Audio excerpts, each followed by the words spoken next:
دو چشمی آمنه بر روی احمد، گری خورده دلش بر موی احمد. گهی خندان گهی محو تماشا، چو می بندد خم آبروی احمد. خجسته باد میلاد پیغمبر اکرم صلی الله علیه و سلم. به نام آن که احمد را پیغمبر آفرید. سلام دوستای عزیز، امید که همیتان جور و صحت و سلامت باشین. هموطنان گرامی، امروز میلاد نبی است. ما خواستیم ختم قرآن عظیم شان داشته باشیم و در پالیش خیرات همچنان که ما امروز ختم و خیرات داشتیم. خداوند قبول کنه، خداوند ثوابش به روح حضرت محمد صلی الله علیه و سلم برسانه. قسمی که میبینین ما امروز میخواییم قابلی پلو ساده همراه قرمه گوشت آماده بسازیم. مواد لازمی ماست: گوشت گرفتیم از 1 کیلو زیادتر است، سیر، پیاز، امرای رومیز و همچنان سیر امرای مرچ است و نخود همچنان امرایش گرفتیم که قرمه که بسیار مزه‌دار آماده بسازیم و آب ماندیم در جوش میخورد. برنج بندازیم در جریان ازی که برنج جوش بخوره آماده شوه، ما دیگه کارهای خودم انجام میدیم. و دوستان عزیز، چی خوب است که همیشه ختمای عظیم شان بگیریم، بخصوص بیت روزا که روزه میگیره بعضی دوستای ما. البته یک تعداد دوستا زیادتر دوستای ما 10 روز روزه میگیره و برنج خودم ماندیم که جوش بخوره. پیاز سرخ کردیم و گوشت همراهش خوب سرخ کردیم و میخواییم که رومی را امروز پرتیم و اینا را قرمه‌اش آماده بسازیم. دوستای عزیز، چون وقت بسیار کم بود و همچنان میماندارم بودم و مصروف ختم قرآن عظیم شانم بودم و شارت ویدیو گرفتیم. اینا را خوب شور میدیم. قرمه گوشت آماده می سازیم امرای قابلی ساده بدون یخنی و اینا را خوب شور میدیم که سرشه. برنج ما را صاف کردیم، در دیگه انداختیم، مسالهش هم انداختیم. مال خلال زردک امرای کشمش هم امرایش یک جای میکنیم، خوب میکس میکنیم که یک جا دم بخوره. به خاطر اینا را یک جا کردیم، به خاطر که دانشقاب یا ظرف یک بار مصرف میکشیم به عزیزان بیرون از خانه توزیع میکنیم. با او خاطر نمیشد که خلال زردک شه در سرش بنداختیم. امی که مکس شود در تمام برنج بهتر است. اینا را میمانیم برای تایی که دیگه موادای ما آماده شد، دیگه غذای ما آماده شد، ظرفای خود آماده بسازیم. اینا رو دم میدیم و میخوایم بریم که چالو را که پوست کردیم چپس کنیم. البته دوستای عزیز، چپس زیاد کردیم و ما امی مقدار کم شه روی تصویر گرفتیم، چون برنج ما زیاد است، چپس و قرمه ما همچنان زیاد است. به خاطر خیرا غذا آماده ساختیم و یک چند بار سلام میکنیم در بیرون به دوستایی که دست فروش هستن و کراچی دارن، با اونا همچنان ارسال میکنیم. خداوند قبول کنه خیرات ما را. ایرا چپس میده میکنیم، همیشه میده میکنیم و میخواییم که در چلف صحبت ایمش اینا را تمامش میده میکنیم، چون چپس ما زیاد است. همین مقدار رو میده میکنیم، در روغن میندازیم و همین مقداری که میده کردیم در چلف صاف میندازیم. بله، اینا را نمک میزنیم، باز نمک بروش میپاشیم کم شورترک میکنیم، چپس شورک مزه میده. خوب گد ودش میکنیم که نمک به تمام قسمتاش بره به می شکل و میخوایم که در روغن اضافهش کنیم. قبل از اینکه اینا آماده شوند پخته شوند میخوایم که ظرفهای خود آماده بسازیم. زود ظرفها و ترکاری میوه و همه چیز آماده بسازیم. ترکاری خود چیندیم و همچنان سیب و وطنی است. تمام ظروف خود آماده ساختیم. قبل از اینکه برنج دم بخوره، قورمه آماده شوه و چپس آماده شوه و ظرفای ما آماده شد. حالا ما میخواییم همیشه ببریم در روی دسترخوان بچینیم. ظرف خود در پتنوس بانیم ببریم چون کار ما آسانتر میشه. همه از ظرفای خود که قبلا بر روی دسترخوان بچینیم فقط غذا میمونه که بکشیم و برای دسترخوان ببریم گرم نوش جان کردن دوستا. و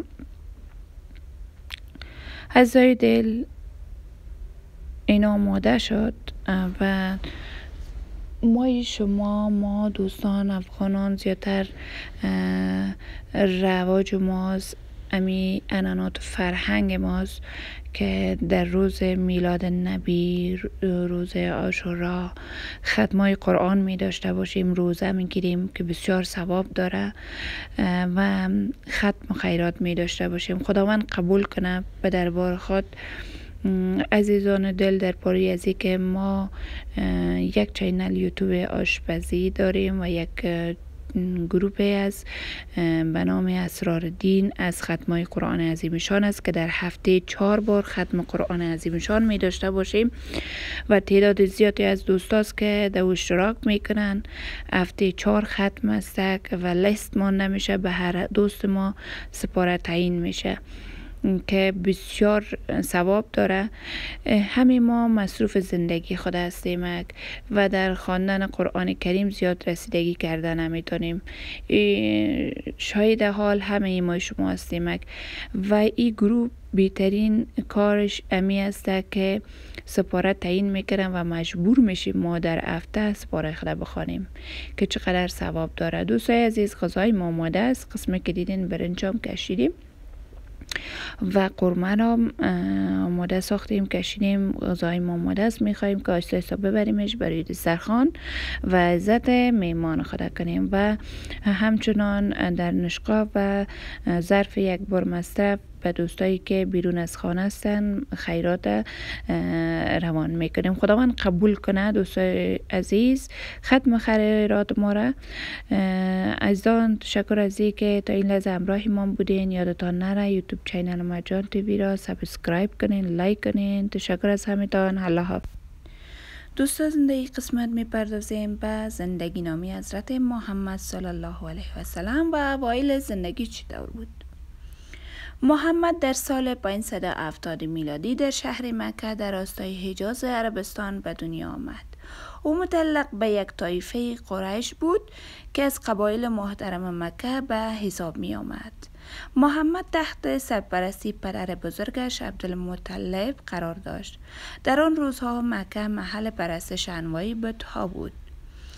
پدر محمد عبدالله در حالی که مادرش هنوز حامله بود از دنیا رفت و مادرش آمنه نیز در سال 576 میلادی در حالی که او تنها 60 سال داشت از دنیا رفت. سپس پدر بزرگش عبدالمطلب مسئولیت تربیت او را به عهده گرفت، اما او نیز بعد از 2 سال دنیای فانی را ترک یافت.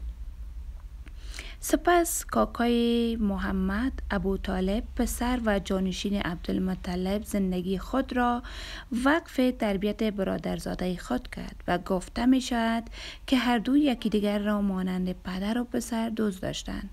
محمد در جوانی به یک تاجر کاروان صادق تبدیل شد. اعراب از او به نام‌های صادق و امین، امانتدار یاد می کردند و بسیاری اموال خود را به امانت می دادند. و اولین ازدواج محمد با خدیجه بود. هنگامی که محمد 25 سال بود، بانوی ثروتمند به نام خدیجه او را با یکی از کاروانهای تجارتی خود به تجارت فرستاد. او چنان تحت تاثیر صداقت او قرار گرفت که برای او پیشنهاد ازدواج فرمود که او پذیرفت. محمد با همسر اولش ازدواج کرد. سال 595 میلادی زنی که 15 سال از او بزرگتر بود اما حمایت همراهی او در انجام ماموریتش به او کمک میکرد. حضرت محمد علاقه زیاد به همسر خود خدیجه داشت، به طوری که در مورد روابط خود به همسرش اظهار داشت: خداوند هرگز همسر بهتری از خدیجه به من نداده است. او در زمانی که دیگران من را انکار می‌کردند به من ایمان داشت و او تمام دارایی خود را در خدمت من قرار داد. وقتی دیگران دارایی خود را از من دریغ کردند و این گونه خداوند فقط به واسطه خدیجه به من فرزندی داده است. پیغمبر از خدیجه 2 پسر و 4 دختر داشت. البته مسلمانان شیعه معتقدند فقط یک دختر فاطمه حاصل این ازدواج است. هر 2 پسرش در کودکی مردند و محمد بعداً در زندگی خود با زن دیگری ازدواج کرد و صاحب پسر دیگری شد. او نیز در کودکی درگذشت. اعلام نبوت حضرت رسول اکرم چه وقت بود؟ حضرت محمد بیسواد بزرگ شد و قادر به خواندن و نوشتن نبود. تا زمان وفات نیز هیچ جای تعلیم ندیدند. همانطوری که حضرت محمد بزرگ شد به عنوان فرد راستگو، صادق، قابل اعتماد، سخاوتمند، صمیمی در بین قبایل معروف شد. آنقدر امین بود که به او سقه می گفتند. محمد خدای یکتا را قبول داشت و از انحطاط و بتپرستی جامعه خود متنفر بود. محمد در اواخر 33 سالگی در غاری به نام حرا در کوه جبل نور نزدیک مکه شروع به عبادت کرده.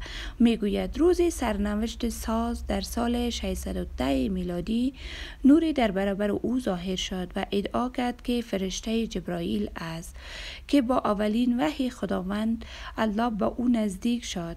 محمد ابتدا گیج و ترسیده بود و به خانه برگشت.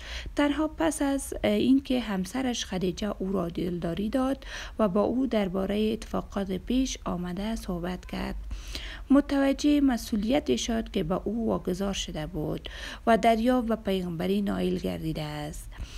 حضرت محمد در 40 سالگی اولین وحی خود را از جناب خداوند به وسیله فرشته جبرائیل دریافت کرد. نزول وحی برایشان دریافت آیت به مدت 23 سال ادامه یافت. در مجموع به عنوان قرآن شناخته می شد. شروع به تلاوت قرآن و تبلیغ حقیقتی که خداوند به او نازل کرده بود، او را و گروه کوچکی از پیروانش مورد آزار و اذیت کافران قرار گرفت. آزار و شکنجه چنان شدید شد که در سال 622 خداوند به آنها فرمان مهاجرت داد.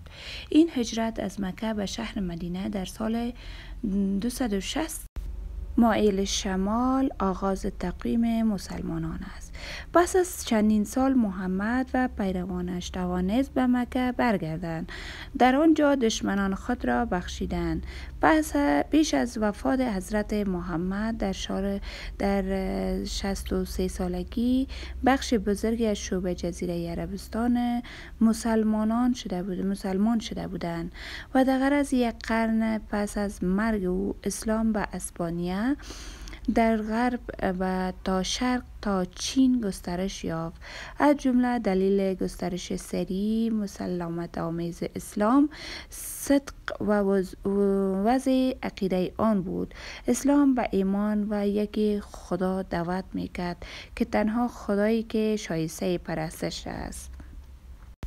اسم تو نور امید است و صفای سینه ها، دین تو اسلام عشق است به دور از کینه ها. روز میلادت شدم مست و می عرفانی تو، آیه شعر است و حق است و خط به خط قرآنی تو. حق چو دیدی آن نور مطلق در حضور، آفرید از نور او صد بحر نور. آفرین از جز او مقصود نیست، پاک دامن‌تر از او موجود نیست. میلاد نبی اکرم صلی الله علیه و سلم خجسته باد.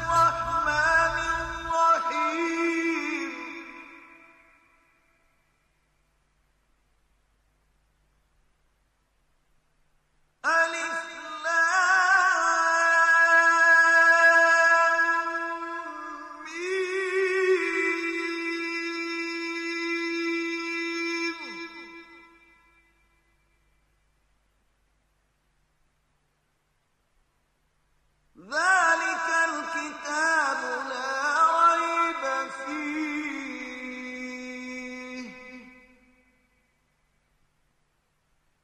هدى للمتقين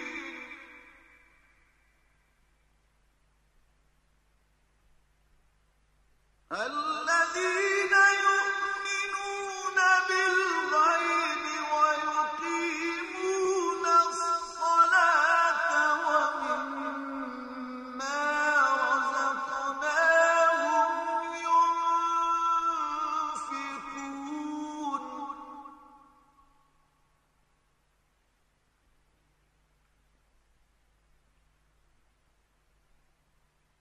والذين يؤمنون بما أنزل إليك وما أنزل من قبلك وبالآخرة هم يوقنون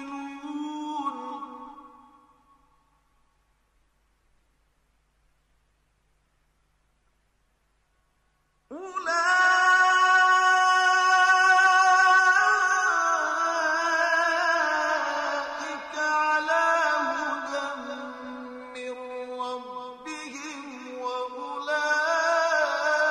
وأولئك هم المفلحون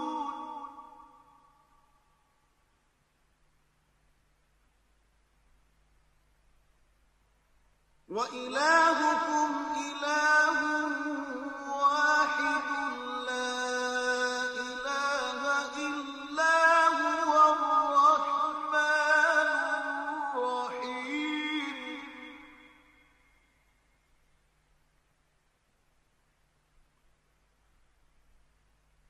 آمن الرسول بما أنزل إليه من ربه والمؤمنون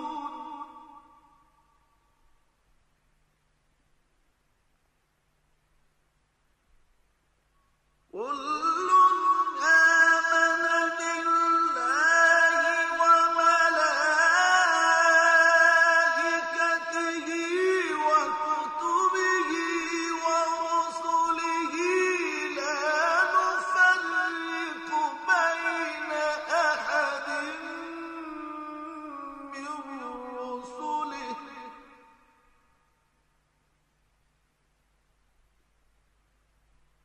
وقالوا سمعنا وأطعنا غفرانك ربنا وإليك المصير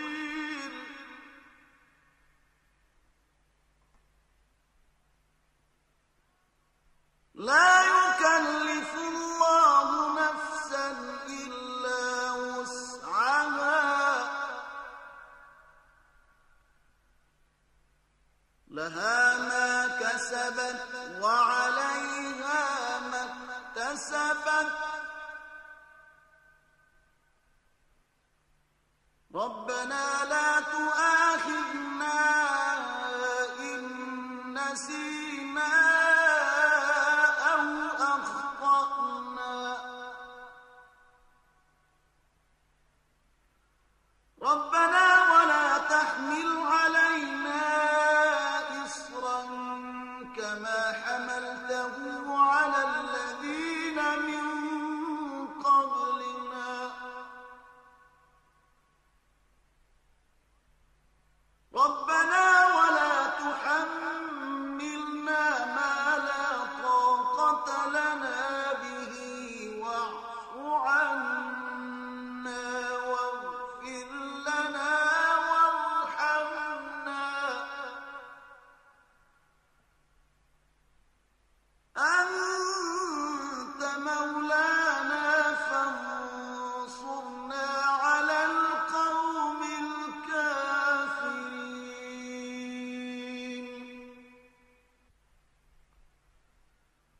سبحان ربك رب العزة عما يصفون وسلام على المرسلين والحمد لله رب العالمين.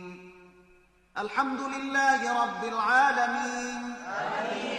والعاقبة للمتقين. والصلاة والسلام على سيد الأنبياء والمرسلين وعلى آله وأصحابه وأزواجه وذرياته وأهل بيته أجمعين. اللهم تقبل تلاوتنا. اللهم تقبل دعاءنا. اللهم تقبل سمعنا. اللهم تقبل منا توبتنا إنك أنت التواب الرحيم. اللهم ارحمنا بالقرآن العظيم. اللهم انفعنا وارفعنا بالقرآن العظيم. اجعل اللهم يا مولانا ثواب ما قرأناه ونور ما تلوناه هدية واصلة إلى روح نبينا ومولانا محمد صلى الله عليه وسلم. ثم إلى أرواح آبائه وإخوانه من الأنبياء والمرسلين.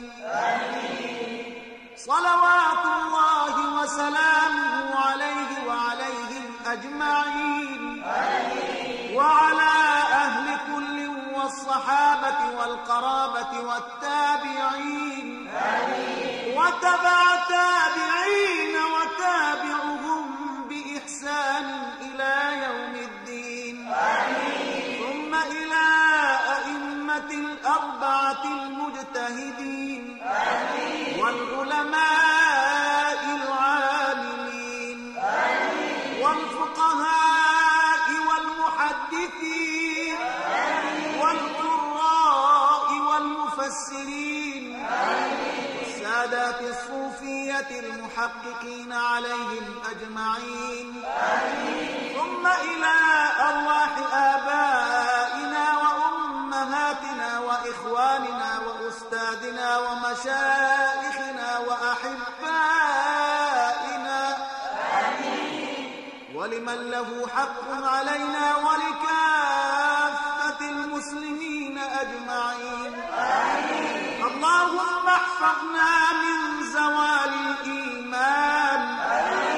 اللهم احفظنا من شر الظالمين. اللهم انصر الإسلام والمسلمين.